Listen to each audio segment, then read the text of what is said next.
اعوذ باللہ من الشیطان الرجیم بسم اللہ الرحمن الرحیم صبغۃ اللہ.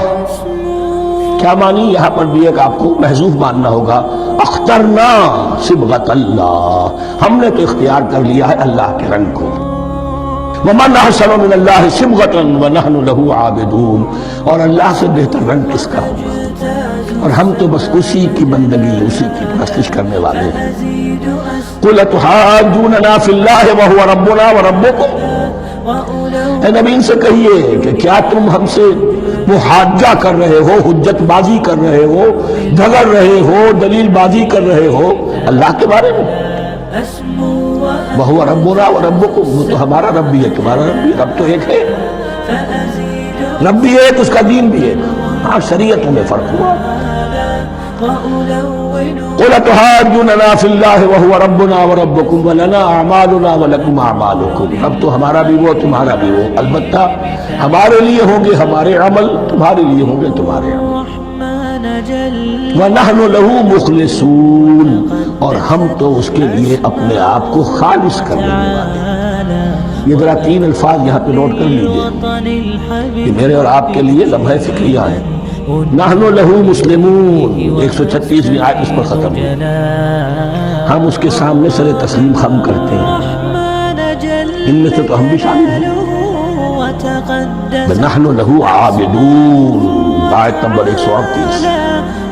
ہم اس کی بندگی کرنے والے، اسی کی بندگی. تو صرف اسلام نہیں، عبادت، اور ٹوٹل عبادت، ٹوٹل بندگی، پوری زندگی میں اس کے ہر حکم کی پیروی. اس سے آگے بات آئی وَنَحْنُ لَهُ مُخْلِصُونَ. یہ عبادت اخلاص کے ساتھ نہیں ہے تو منافقت ہے. اس عبادت سے کوئی دنیا کی منفعت پیش نظر نہ ہو،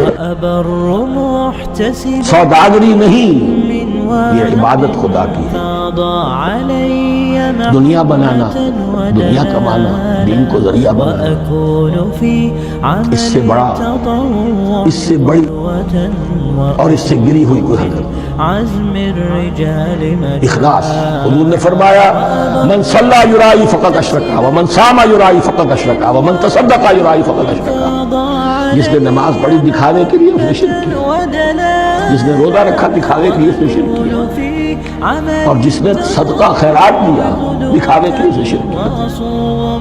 وَنَحْنُ لَهُ مُخْلِصُونَ، نَحْنُ لَهُ مُسْلِمُونَ، نَحْنُ لَهُ عَابِدُونَ، نَحْنُ لَهُ مُخْلِصُونَ.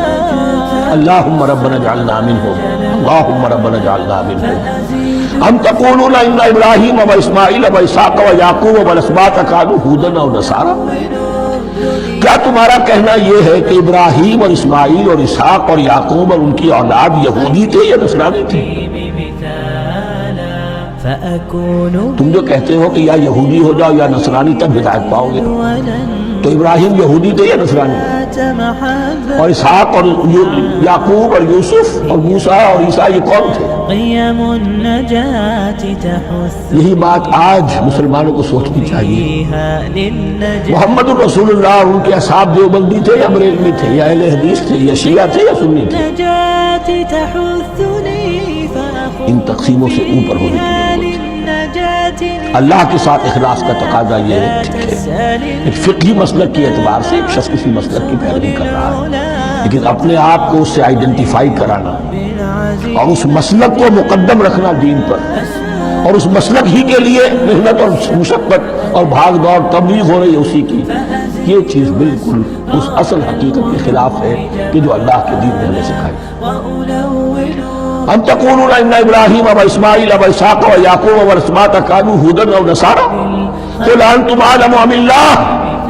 کہیے ان سے کہ تم زیادہ جانتے ہو یا اللہ زیادہ جانتا ہے. فمن اظلم ممن كتم شهادة عنده من اللہ. کان کھول کر سن لو، اس سے بڑھ کر ظالم کون ہوگا جس نے اللہ کی ایک گواہی جو اس کے پاس تھی اسے چھپا لیا.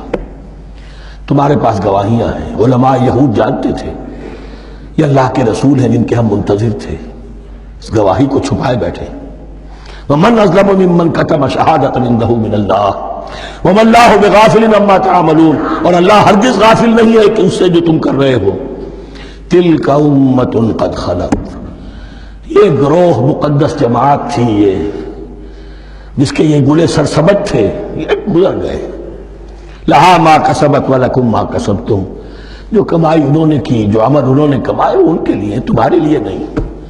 تمہارے لیے وہ ہوگا جو تم کماؤ گے. ولا تسألون عما كانوا يعملون، اور تم سے ان کے عمل کے بارے میں نہیں پوچھا جائے گا کہ انہوں نے کیا کیا، تم سے سوال یہ ہوگا کہ تم نے کیا کیا. صدق اللہ العظیم.